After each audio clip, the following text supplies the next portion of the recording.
pessoal! Hoje estamos aqui para lembrar que a esperança é maior do que qualquer desafio. Bem-vindos à primeira live aqui no meu perfil. Hoje falaremos sobre saúde mental e o Setembro Amarelo. A jornada da saúde mental, ela inicia com uma conversa. E hoje eu quero fazer esse convite para que nós possamos iniciar essa conversa sobre saúde mental. Vamos ver se dá certo aqui.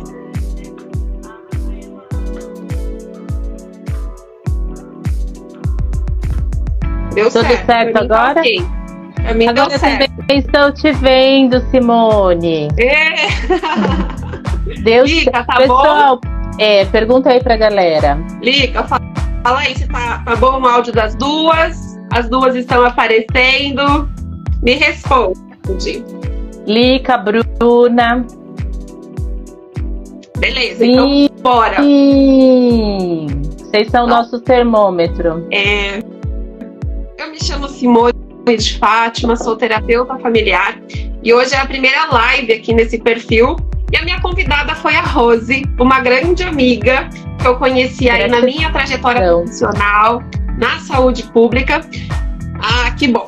Então, bora lá. Bora já, pessoal, compartilhem essa live com alguma pessoa que você acha que vai fazer sentido. Nós falaremos aqui hoje sobre saúde mental, Setembro Amarelo e o papel da família nesse processo. Então, se você acha que essa live fará aí, poderá ajudar outras pessoas, compartilhe. Rose, seja bem-vinda. Obrigada por aceitar o meu convite. Se apresente aqui para o pessoal. Quem é a Roselândia? Olá, pessoal. Boa tarde. Eu me chamo Roselândia, como a Simone já comentou. Nos conhecemos na saúde pública, né, Simone? Na UBS. Uma grande parceira, uma grande amiga, Simone. Eu sou psicóloga, também sou formada, pós-graduada em psicopedagogia, em neuropsicologia e também em saúde pública com ênfase em saúde da família. E aí a gente vem compartilhando algumas ações, né, Simone, alguns trabalhos, também fazemos parte do Eu Causo, né, que é o Instituto, aí junto também com a Tati, somos voluntárias, estamos aí nessa jornada e hoje estamos aqui para compartilhar um pouco de conhecimento sobre a saúde mental, sobre família, que é muito importante, né? Pessoal, quem quiser já ir colocando as suas perguntas, os seus comentários, pode ir interagindo aqui nos comentários, que no final, se tivermos aqui perguntas, a gente vai respondendo. Combinado? Rose, acho que é importante já nós começarmos falando o que é a saúde mental, né? Nós vivenciamos, e eu percebo a questão ainda de muitos mitos sobre a saúde mental, sobre o processo terapêutico, sobre a terapia familiar. Muitos casais acham que só precisam procurar a terapia familiar quando esse casamento já está no processo de rompimento. A terapia também, muitas pessoas têm esse preconceito, um preconceito sobre isso. Então, acho que é importante a gente começar aqui falando um pouquinho sobre o que é a saúde mental, quais são os mitos e quais são os sinais que as pessoas elas precisam estar atentas para que possam buscar ajuda quando necessário. Eu vou falar um pouco, Simone, sobre, acho que é importante a gente contextualizar, falando um pouco sobre a questão do Setembro Amarelo, né, que eu acho que vem de encontro a tudo isso que você está compartilhando. Acho que algumas pessoas não sabem por que surgiu o Setembro Amarelo, e aí eu vou contextualizar.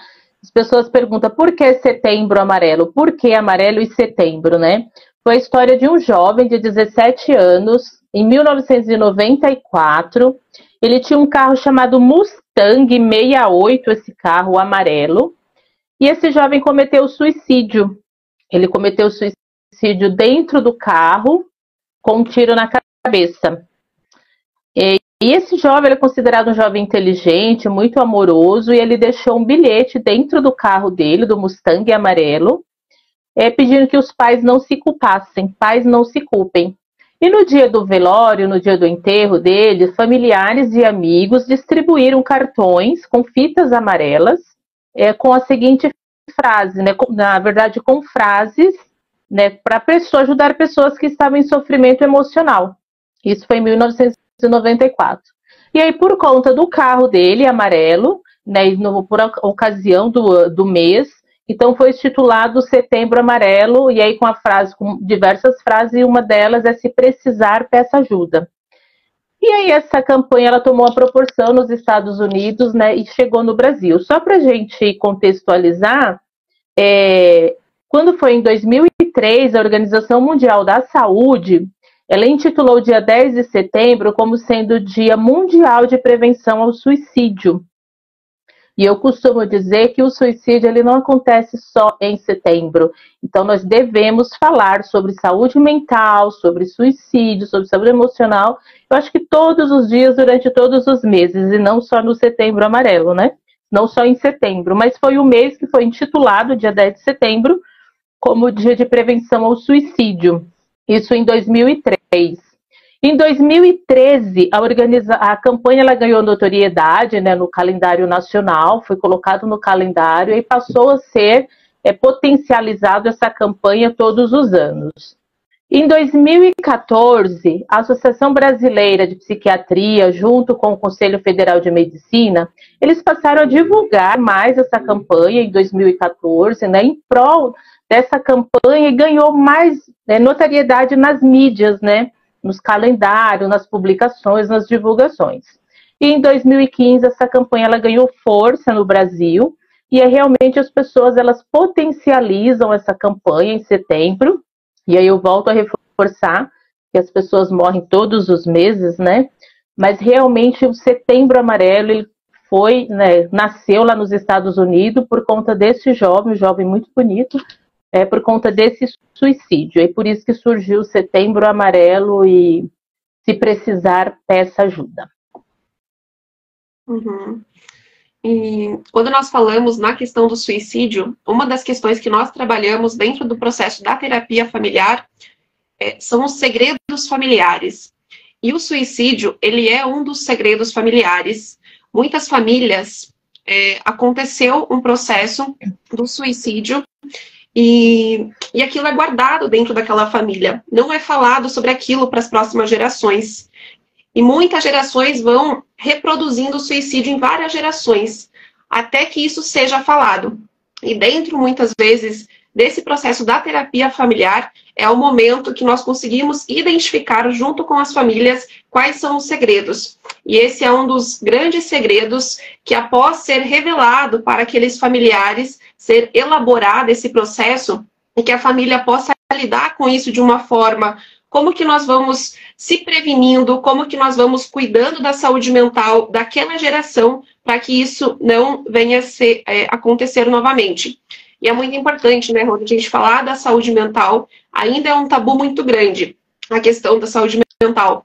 E após, inclusive, a pandemia, nós observamos um quadro que se intensificou. Muitas pessoas, né, nesse processo de depressão, muitas pessoas que não tinham até então processos de sofrimento psíquico. Durante o processo da pandemia se iniciou, crianças, adolescentes, jovens e adultos, hoje, com diagnósticos fechados após esse processo que até então não tinham, e na pandemia desencadeou surto psicótico, desencadeou aí um processo de sofrimento psíquico.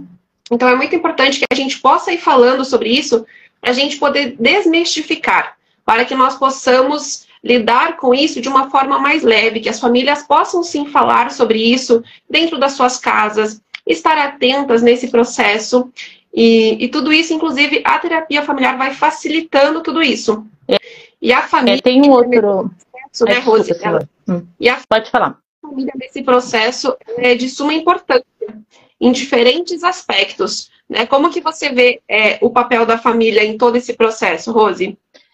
Só antes de falar a respeito da família, Simão, tem outros dados que é importante, que é assim, cada família, segundo as pesquisas, cada pessoa que comete o suicídio na família, isso tem impacto sério na vida da família e na vida das pessoas que estão no entorno, impacto em mais 6 pessoas.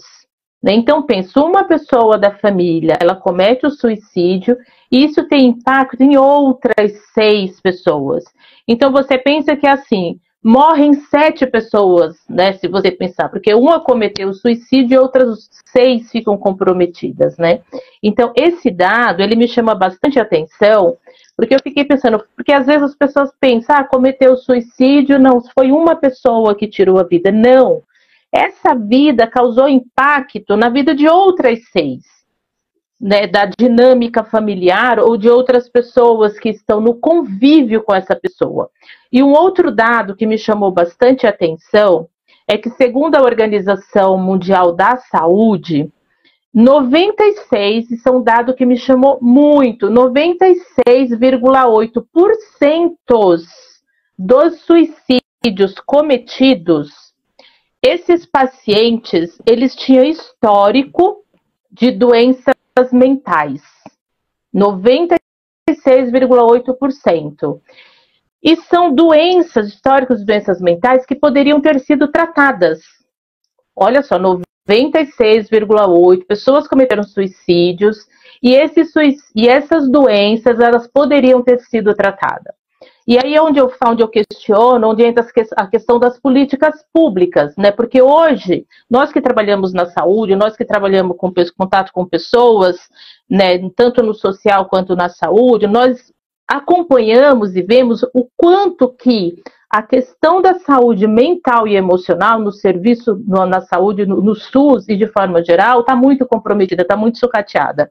Eu fiquei pensando quantas vidas poderiam ter sido salvas se nós tivéssemos realmente espaços para atender essas pessoas e tratar essas doenças de forma correta. Né?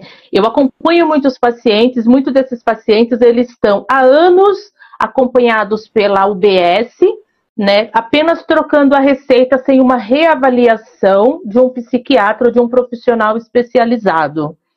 É culpa dos profissionais? Não, não é culpa dos profissionais, é o que eles conseguem dar conta, porque muitas vezes esses pacientes, eles não conseguem uma vaga, né? Às vezes eles não têm recurso financeiro para pagar. Então, assim, isso é um dado que eu fiquei pensando, falei, gente, são 96,8% dos pacientes que cometeram suicídio com doenças mentais que poderiam ter sido tratadas. E a gente pensa nos diversos transtornos, nas depressões e afins. Mas é um dado que eu acho que é para a gente refletir, né? E que também a saúde mental, às vezes as pessoas consideram como, é frescura, e não é frescura, precisa ser tratado sim. Precisa ser tratado como, vai lá no clínico geral, vai no ortopedista, né? Ou qualquer outro especialista que vai lá para ser tratada. A saúde mental, ela também precisa ser tratada, ela precisa ter esse olhar dos profissionais e da população. Oi, Paula, seja bem-vinda, né, de uma forma geral. E que muitas vezes essas pessoas, elas precisam muito da rede de apoio, né? Que aí entra a questão dos familiares que você tinha comentado aí na sua fala. Eu já perdi o raciocínio que você tinha me perguntado da família, Simone. Quero ler um comentário aqui. Olá, prima, do Rafael. Eu e meus colegas conselheiros tutelares de Manfrinópolis, Paraná, estamos assistindo a sua live. Muito interessante esse assunto. Meus parabéns e um grande abraço. Eu fico tão feliz de poder, gente, falar sobre essas questões e de hoje termos a tecnologia ao nosso favor. É incrível saber aonde esse meu primo está hoje e eu aqui de São Paulo poder falar sobre essa temática, né? E ele e toda a equipe lá do Conselho Tutelar poder estar nos assistindo, aprendendo, né, e compartilhando aqui conosco sobre isso. E esse processo é de suma importância, que a gente possa dialogar, inclusive com as nossas equipes de trabalho, sobre a questão de saúde mental, que nós estejamos atentos dentro da nossa família, dentro do nosso local de trabalho. Muitas vezes, nós somos instrumento para poder auxiliar uma pessoa de cometer um suicídio na nossa família. Muitas vezes, somos nós que vamos cuidar dos nossos colegas de trabalho. Nós estamos ali, a maior parte da nossa vida nós passamos trabalhando.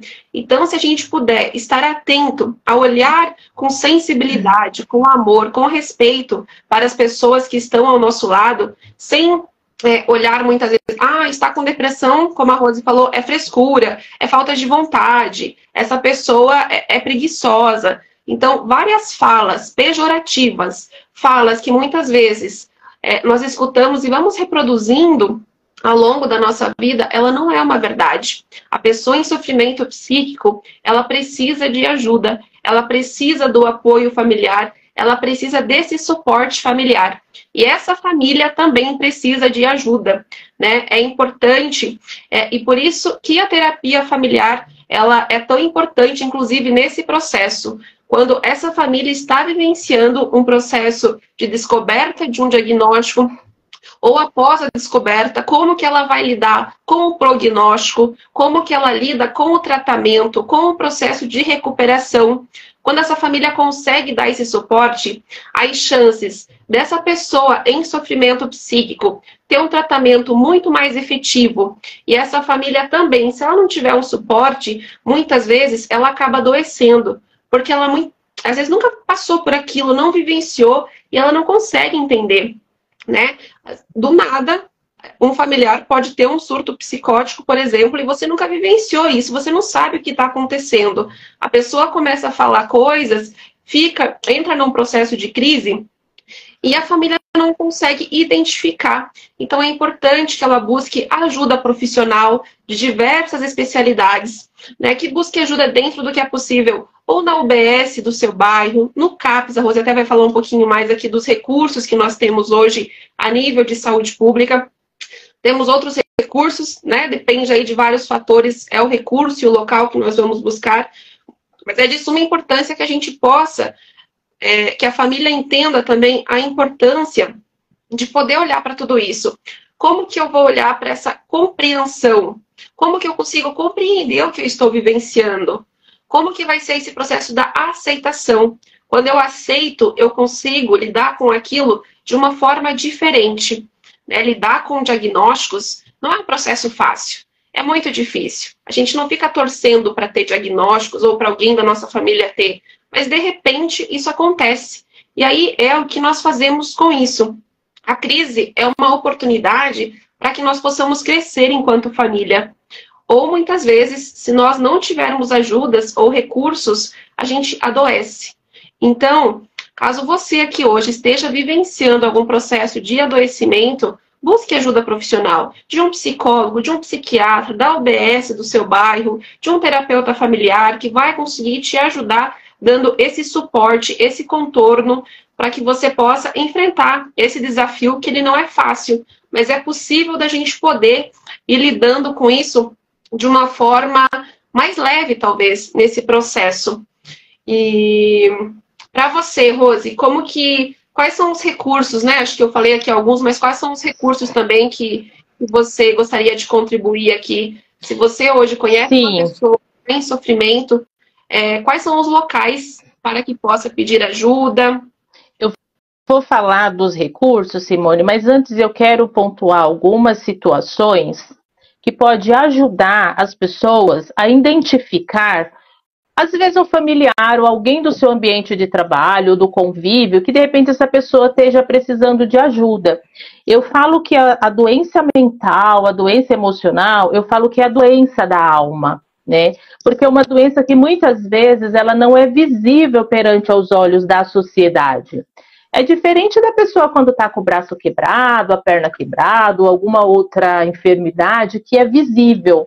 E muitas vezes as pessoas elas estão convivendo com esse ser e às vezes as pessoas não percebem, né? Recentemente a gente teve o caso daquela jogadora, né, que cometeu suicídio e que as pessoas não perceberam que ela estava adoecida. Então eu falo que é a doença da alma, a doença que é invisível perante aos olhos da sociedade, muitas vezes. E aí tem algumas situações, como, por exemplo, né, o comportamento autolesivo da pessoa. Isso são situações... todas as pessoas que estão com esse comportamento pode cometer o suicídio? Não necessariamente, mas é bom ficar atento, né? Então a pessoa comete... como se fala, comportamento autolesivo, dependência de álcool e outras drogas, são fatores agravantes, né? abuso sexual na infância, né, comportamentos impulsivos, doenças psiquiátricas são agravantes para essas tentativas ou para ideias suicidas, né? Histórico familiar, que você já contextualizou. Gente, a pessoa quando tem um histórico familiar e tem esses comportamentos, é bom você ficar atento nas atitudes dessa pessoa. E aí tem algumas falas, Simones, que assim, às vezes a pessoa quando ela tem ideias suicidas ou ela está num processo de sofrimento emocional muito profundo, é comum as pessoas falar que tem vontade de sumir, que a vida não faz mais sentido, que a vida perdeu o brilho, que parece que está tudo escuro, não tem mais esperança por nada, né? Então, aquela pessoa fala que tem vontade de sumir. É como se, de fato, a vida da pessoa não faz mais sentido. Nada para essa pessoa faz sentido.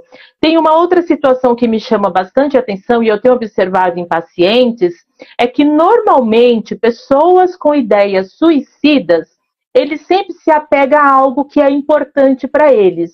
Ou às vezes, a maioria das vezes é num filho. Eu ouvi muitos relatos assim, eu ainda não tirei a minha vida por conta do meu filho, por conta da minha filha, ou sei lá, por conta de um familiar que tem uma representatividade muito forte para essa pessoa. Então, muitas vezes, a única coisa, a única pessoa, é uma única pessoa que faz sentido para aquela pessoa estar viva. E um outro detalhe que é muito importante é que quando as pessoas elas cometem o suicídio, elas não querem tirar a vida propriamente dita, elas querem acabar com o sofrimento que elas estão vivendo. É a mesma situação de que a maioria dos jovens comete a automutilação, né? Eles não querem, eu já ouvi de muitos jovens falarem assim, que o corte que eles fazem, né, dói menos do que a dor que eles estão sentindo. Isso para mim é tão profundo, né? Porque assim, é um sofrimento tão grande o sofrimento psíquico-emocional, que um corte dói muito menos. Né? Então, assim, quando as pessoas elas tiram a vida, elas querem acabar com aquele sofrimento. Né? Então, acho que é muito importante a gente ficar atento nessas falas dessas pessoas. E principalmente se tem esse histórico, sabe, de doenças psiquiátricas, histórico da família de tentativas de suicídio ou de suicídio, e todo esse contexto que eu já coloquei, né? Tem alguns fatores, Simone, que é importante a gente falar, que são fatores que desencadeiam, que são fatores desencadeantes que a gente chama, né? Tem fatores biológicos, os fatores genéticos que contribuem para esse comportamento de ideias suicidas e até o suicídio, mas também a gente não pode esquecer dos fatores sociais e que às vezes as pessoas desconsideram isso. Às vezes é o desemprego da pessoa, são conflitos familiares, né? Às vezes contato com objetos letais, armas letais, conflitos conjugais. Isso é o fator primordial? Não, não é. Todas as pessoas que estão passando por desemprego vai cometer o suicídio? Não. Mas aí você leva em consideração a pessoa que tem histórico psiquiátrico, doenças psiquiátricas, tem um histórico familiar, tem o uso de álcool e outras substâncias. A pessoa que tem todo esse contexto, esse histórico, se ela vem por uma situação de desemprego, vê o seu filho, seus familiares passando necessidade, pedindo alimentação, e a pessoa não tem como pode falar, um equilíbrio emocional, a pessoa não dá conta. A pessoa não dá conta de tudo isso. E aí, muitas vezes, a pessoa, de fato, comete o suicídio. Não que ela quer acabar com a vida, ela quer acabar com aquela situação que está ali no momento, né? Tem uma outra situação que eu quero colocar também, que eu acho que a gente falar sobre dicas de como ajudar essas pessoas, né? Como eu posso ajudar uma pessoa? Porque às vezes a pessoa ela não quer ajuda. Só que muitas vezes aquela pessoa ela não está em condição de escolher se ela quer ajuda ou se ela não quer ajuda. Né? E aí eu falo que é você pegar literalmente na mão e eu estou junto com você. Acho que até você já colocou algumas coisas, que é a questão do não julgar, que é do ouvir, que é do acolher, né? Que é de pegar na mão, vamos, eu estou com você. né? Vamos procurar um profissional, né? Isso é importante, porque às vezes as pessoas entram na questão do julgamento, né? E não está ajudando, simplesmente está piorando o quadro daquela pessoa. E aí, onde que a gente pode buscar ajuda? Tem o CVV, que é o Centro de Valorização da Vida. Eles atendem 24 horas no número 188. Tem todos os estados CVV. Aqui em São Paulo, eu sei que tem no Jabaquara, se eu não me engano, no centro. Eu acho que em Pinheiros. Mas eles atendem, são voluntários que atendem pessoas que estão em sofrimento psicoemocional. A ligação ela é gratuita, você pode ligar todos os dias da semana, 24 horas funciona. Centro de Valorização da Vida, que chama CVV, é no número 188. Tem os CAPs, né, que é o Centro de Atenção Psicossocial. Os CAPs têm saúde mental, tem álcool e drogas e tem o CAPs infantil.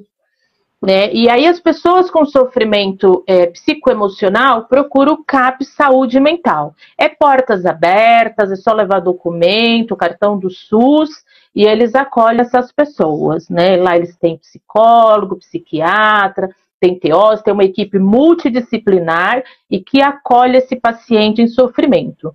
E tem também as UBSs, né? As Unidades Básicas de Saúde, que também são portas abertas, aí funciona de segunda a sexta. E eu falo que tem a rede de apoio. O que é a rede de apoio? São os familiares, são os vizinhos, são os amigos, são os colegas de trabalho que estão ali no ambiente, no dia a dia. Né? Eu falo que as pessoas hoje em dia, Simone, elas estão o dia inteiro ao lado de outra pessoa e elas não prestam atenção no comportamento ou nas atitudes daquela pessoa. Às vezes aquela pessoa está num sofrimento profundo e ela não consegue perceber que aquele colega ou que aquele familiar, né, está em sofrimento. E aí eu pontuo que hoje em dia as pessoas elas estão no mesmo ambiente e elas se comunicam pelo WhatsApp, porque hoje em dia o WhatsApp, o celular, ele é mais importante do que o diálogo, né? Então, acho que são algumas coisas para a gente refletir e pensar aí na nossa convivência do dia a dia com as pessoas que estão no nosso entorno. Pensando no ambiente do trabalho, Rose, tem uma dinâmica que eu me recordei. Por exemplo, o Rafael, que falou que está lá com a equipe do Conselho Tutelar. Nós podemos utilizar post-its, papéis coloridos. Então, hoje eu chego e eu estou me sentindo bem. Então, enfim, essa equipe pode definir as cores. O verde, eu estou me sentindo bem. O amarelo, ó, fica atento. O vermelho, importante. Vamos parar tudo e vamos olhar para você, né? E aí cada um pode chegar aquele dia, coloca o nome, coloca um papelzinho lá. Se em algum dia tiver um papel vermelho com o nome de alguém, toda essa equipe se organiza para parar para ouvir, né, esse colega, para poder demonstrar empatia, para exercitar essa escutativa. Sim. Nós falamos muito da escutativa e ela realmente faz muita diferença. Como que eu consigo escutar uma pessoa que está em sofrimento psíquico? Muitas vezes, quando a gente está falando aqui da família, uma das situações é esse processo também de estabelecer limites saudáveis. Como que eu posso colocar suporte, ser um suporte para o meu familiar num processo de adoecimento psíquico, mas muitas vezes, quando esse familiar está num processo de adoecimento grave ou está durante um processo de surto psicótico, talvez essa família realmente ela precisa de ajuda naquele momento, porque às vezes ela não dá conta de ajudar naquele momento. E aí é quando entra essa questão do limite saudável. Quando que também o familiar, ele precisa buscar ajuda, né, nesse processo, para que ele possa ser um suporte mais saudável. Então aqui quando a gente fala da família, né, Rose, que também é uma das propostas de hoje, então essa questão aqui da gente poder, como nós falamos anteriormente, compreender e aceitar esse processo do diagnóstico, ter uma comunicação aberta, permite que essa pessoa em sofrimento psíquico, ela possa se abrir, que ela possa falar dentro de casa o que está acontecendo, que a comunicação, inclusive, dos sentimentos e as emoções nesse ambiente familiar, ela possa acontecer, né? Que esse filho possa falar, hoje eu estou triste, que ele possa chorar, que ele possa expressar tá? Que esse homem, que esse marido, talvez ele realmente perdeu o emprego, aconteceu alguma outra coisa que ele está sofrendo. É sim possível que esse homem chore. Ele não precisa levar o mundo nas costas. Muitas vezes essa mulher que acha que tem que dar conta de tudo, que ela possa deitar e falar, hoje eu não estou bem, hoje eu estou triste, hoje eu estou cansada. Né? Que hoje talvez eu estou precisando que alguém me faça um chá, que alguém faça uma massagem no meu pé, né? Então é importante que a gente possa permitir que as outras pessoas que moram conosco, que eles possam mostrar as suas vulnerabilidades, né? Tem até um livro que eu e a Rose, nós amamos, que é A Coragem de Ser Imperfeito. E é isso, né, gente? É a gente também se movimentar na vida e no mundo a partir das nossas imperfeições e das nossas vulnerabilidades. Ninguém aqui é perfeito, bem, né? E aí, tá por isso que, inclusive, esse processo desse desenvolvimento contínuo. Mas, dentro dessa família, é importante que nós possamos dar espaço de fala e dessa escuta. Dar esse apoio emocional, né? Apoiar os nossos membros, apoiar os nossos filhos. Pedir ajuda também quando nós observarmos que tá difícil, que tá cansativo, né? Tá difícil dar conta de tudo aquilo. Apoiar esse familiar nesse tratamento. Então, quando essa pessoa ela está nesse sofrimento psíquico, às vezes ela precisa desse apoio prático mesmo. Talvez ela não dê conta de se organizar psiquicamente. Quais são os horários das consultas? Que horário é o medicamento? Quais são os medicamentos? Tomo 4 à noite, 2 de manhã? O que eu preciso tomar? Que dia, que horário? Aonde que a gente vai armazenar essa medicação? Temos crianças em casa? Se essa pessoa ela está nesse processo de crise mais grave, aonde que eu vou colocar esses medicamentos também para que talvez ela acabe não utilizando isso? Então a gente também vai pensando dentro dessa casa maneiras de ter ali um suporte mais saudável, né? E que a gente não possibilite que talvez venha acontecer aí um quadro. Falar sobre isso, a questão mesmo da educação, né? Falar sobre esse diagnóstico, o que fazer, aonde que eu posso buscar ajuda, quais são os tratamentos, o que tem para que eu possa entender sobre isso. Quando a gente entende de um diagnóstico, gente, isso traz clareza. Por mais difícil que seja, mas traz clareza a gente entender por que a pessoa está falando aquilo, por que tem aquelas falas repetitivas. Essa pessoa, ela talvez esteja com alguns tiques da medicação, então talvez ela feche o olho. Tem como eu falar para o psiquiatra, olha, precisamos ajustar essa dose do medicamento do meu familiar, porque é o familiar, com a política, inclusive, da saúde mental, o familiar, ele passa a ser um protagonista nesse processo do cuidado da pessoa em sofrimento psíquico. Então, o familiar ele precisa estar muito atento ao que está acontecendo, para que no dia dessa consulta com o psiquiatra, no CAPS, ele também possa ajudar nesse processo. O que está acontecendo? O que eu estou vendo? Como que a gente ajusta a medicação? Como ele está? Piorou? Melhorou? Como está o processo do autocuidado? Como que eu posso ajudar se essa pessoa ela não está querendo nem se cuidar? Talvez ela não queira tomar banho, não queira comer, cortar as unhas, cortar o cabelo. Como que eu vou ajudar? Como que eu consigo, com muito amor e com muita empatia, ajudar o meu familiar? Não é porque esse familiar ele teve um diagnóstico que ele deixou de ser o seu familiar. Ele continua sendo a mesma pessoa, né? E a gente precisa ter aí muita resiliência, muita paciência, porque realmente é um processo demorado, é um processo que exige muitas questões, mas se a gente ter essa clareza, se a gente poder pensar sobre tudo isso, vai facilitando aqui um pouquinho desse processo. Esse estabelecimento aqui dos limites que a gente falou, então esteja atento. O familiar, que talvez seja o cuidador principal, se atente como você está, como estão as suas emoções, como você tem exercitado o autocuidado com você. Que aí acho que a gente entra, inclusive aqui, né, Rosa, nessa promoção do autocuidado para todas as pessoas de forma geral. Então, aqui na nossa live nós temos hoje, eu acho que a saúde mental, todos nós temos uma questão, todos temos a nossa saúde mental. Então, e isso é uma coisa que, como a gente não consegue ver com os olhos o que está acontecendo aqui dentro, isso causa muitos tabus. E nessa desconstrução do falar sobre isso, a gente vai desconstruindo muitas questões sociais. E aí isso vai facilitando, inclusive, para um paciente em sofrimento psíquico, que ao caminhar na rua não seja visto como uma pessoa agressiva que vai pegar e vai bater em alguém só porque ele tem alguma questão, né? Que esse familiar não seja excluído da sociedade porque tem um familiar em sofrimento psíquico. E quando essa família ela vai aceitando todo esse processo, ela consegue, inclusive, ser um multiplicador desse processo do diagnóstico para a redução do estigma social. Então, quando eu começo a falar sobre isso, a gente vai reduzindo aqui muitas questões, a gente vai passando a olhar para isso de uma forma diferente, né? Eu acho que aí aqui deixo assim nesse lugar de busque ajuda profissional, se o familiar estiver precisando, se você observar que o seu familiar está precisando de ajuda, se o seu colega de trabalho está precisando de ajuda, e a gente entra aqui agora nessa questão do autocuidado. Qual que é a importância, né, Rose, do autocuidado e quais as estratégias que a gente pode utilizar para melhorar a nossa saúde mental como um todo, de todas as pessoas, inclusive, que estão aqui. Como que a gente pode melhorar a nossa saúde mental, Rose? Eu acho que existem, você falando tudo isso, Simone, eu estou aqui pensando, qualquer outra doença, as pessoas falam com mais naturalidade, né? O próprio núcleo familiar.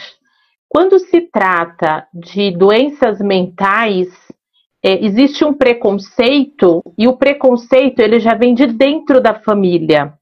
Esse preconceito já vem do ambiente familiar. E, de fato, né, os familiares, eles também vão adoecendo junto. Porque as pessoas, elas esquecem que elas precisam ter esse autocuidado. E, às vezes, esse autocuidado não é você imaginar coisas que está fora do meu alcance. Às vezes, é fazer coisas muito simples, que te dá prazer, que te dá alegria, que sai daquele momento ali, daquele sofrimento psíquico junto com o familiar. Às vezes, é a leitura de um bom livro, às vezes é uma atividade física. Eu não tenho dinheiro para pagar a academia. Vai no parque, o contato com a natureza. É você sair com pessoas que você gosta. É tomar um cafezinho da tarde. É ir na casa de um amigo ou convidar uma amiga para bater um papo, né? Eu acho que esse permitir é fazer meditação. E às vezes o fazer meditação, as pessoas acham que é ficar lá por horas meditando, né, com o olho fechado. Não, às vezes é você tirar 5 minutos do seu dia, sabe? Começar o seu dia se permitindo, olha, eu vou ter o meu autocuidado, vou fazer um exercício, eu vou ler um livro que eu gosto, eu vou fazer até fazer uma refeição que a pessoa gosta, né? É se permitir, e as pessoas elas vão vivendo no automático e elas deixam passar coisas que são simples do dia a dia, mas que faz toda a diferença na vida do indivíduo, né? Que faz toda a diferença. E isso é autocuidado mental. Eu falo sempre, Simone, que as doenças mentais e emocionais, elas não chegam de um dia para o outro. Ela é um processo. Então, por exemplo, a pessoa está em depressão, por exemplo, a pessoa está numa crise de ansiedade. A pessoa não dormiu bem e acordou ansiosa. Ou a pessoa dormiu bem e acordou depressiva. É um processo, né, que vai acontecendo ao longo da vida do indivíduo, ao longo da vida da pessoa, e que a pessoa não vai tendo esses autocuidados simples, né, como fazer uma caminhada, como se permitir a fazer algo que gosta, de ir dançar, de dar risada, de ir no cinema, ou de comprar algo que te dá prazer. A pessoa vai deixando de fazer pequenas coisas na sua vida, e aí vai vindo a somatização de todos os problemas, né? Eu falo que os problemas, eles acontecem na vida de todas as pessoas e cada pessoa lida de uma forma diferente. O problema chegou, você precisa resolver. Eu brinco que assim, você vai colocando num potinho os problemas, né?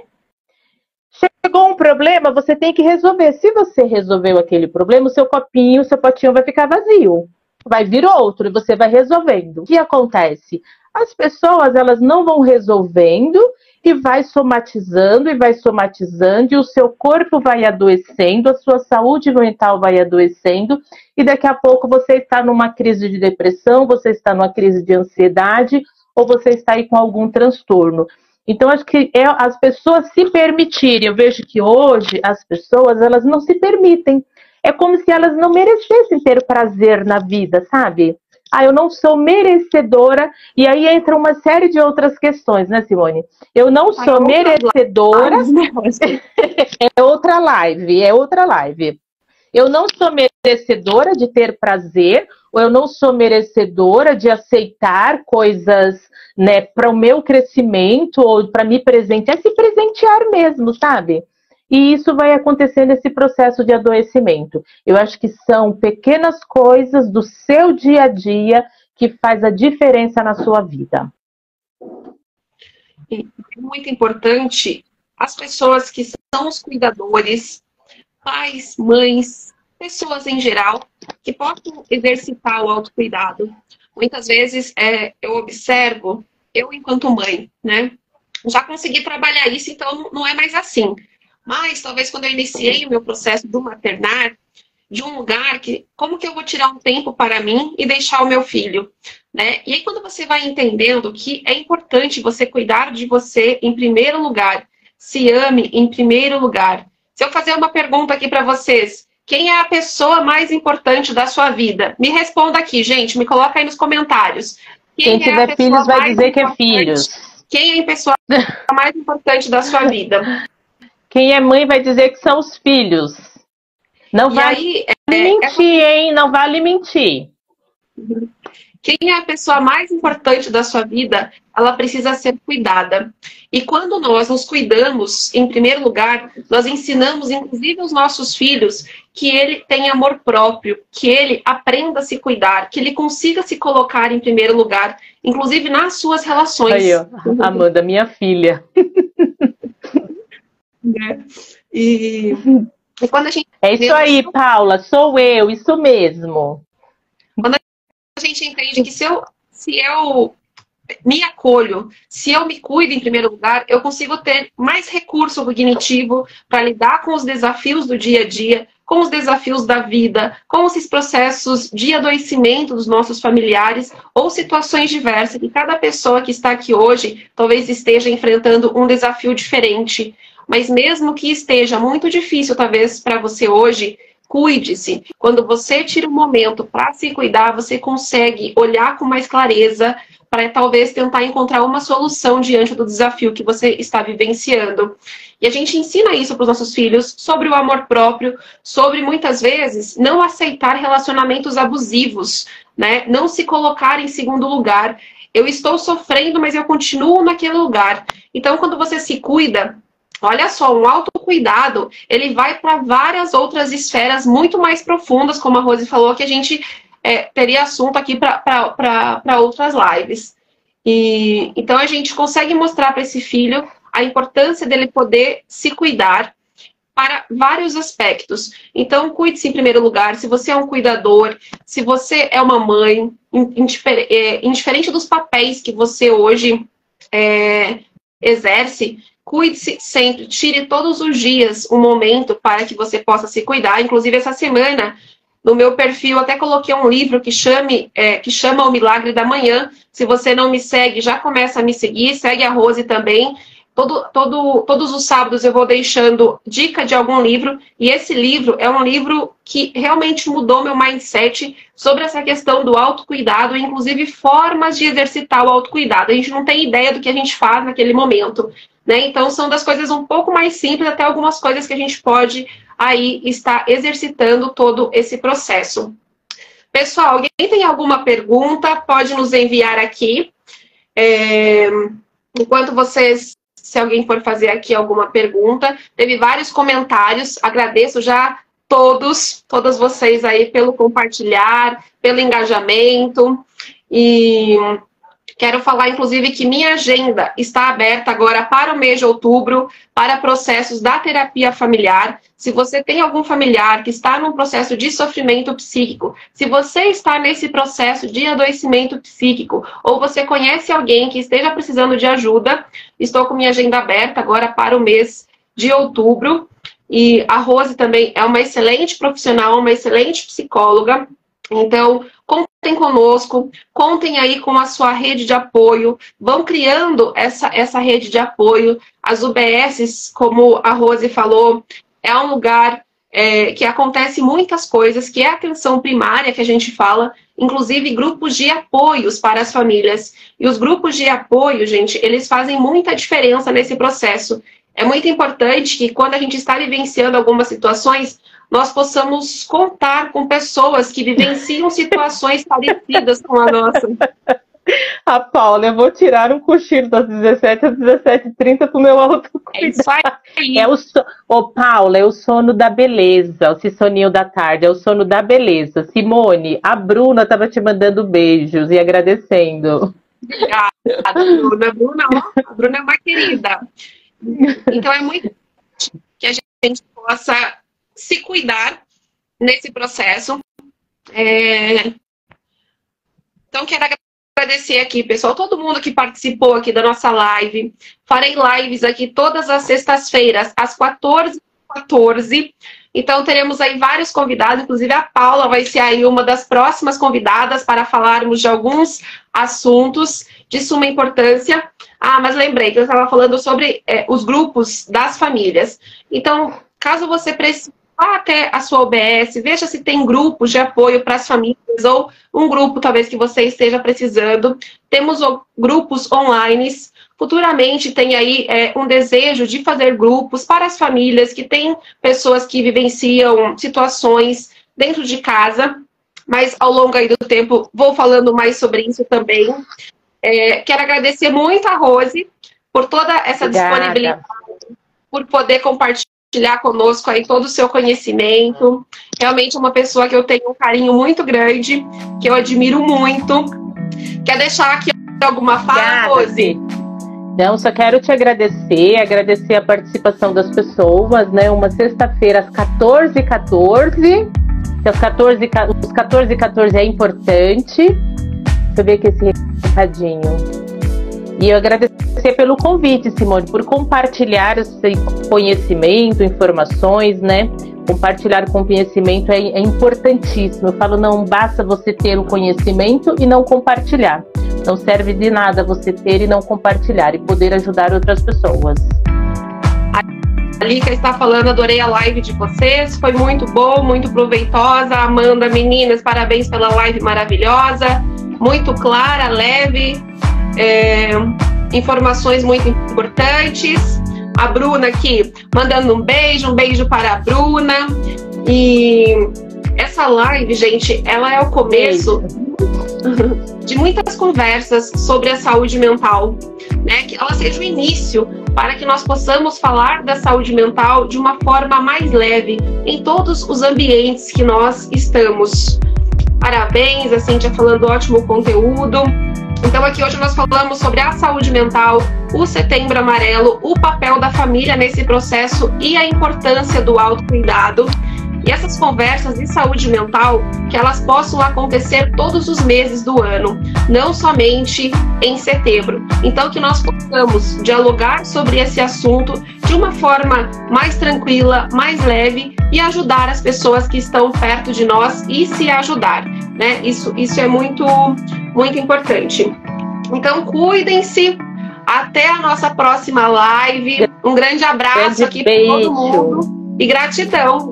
Gratidão, gente, por participar. Gente. Gratidão, Simone. Beijo. Agora estamos disponíveis no Spotify e em outras plataformas de áudio. Aproveite já. Baixe os episódios através do seu app de música favorito.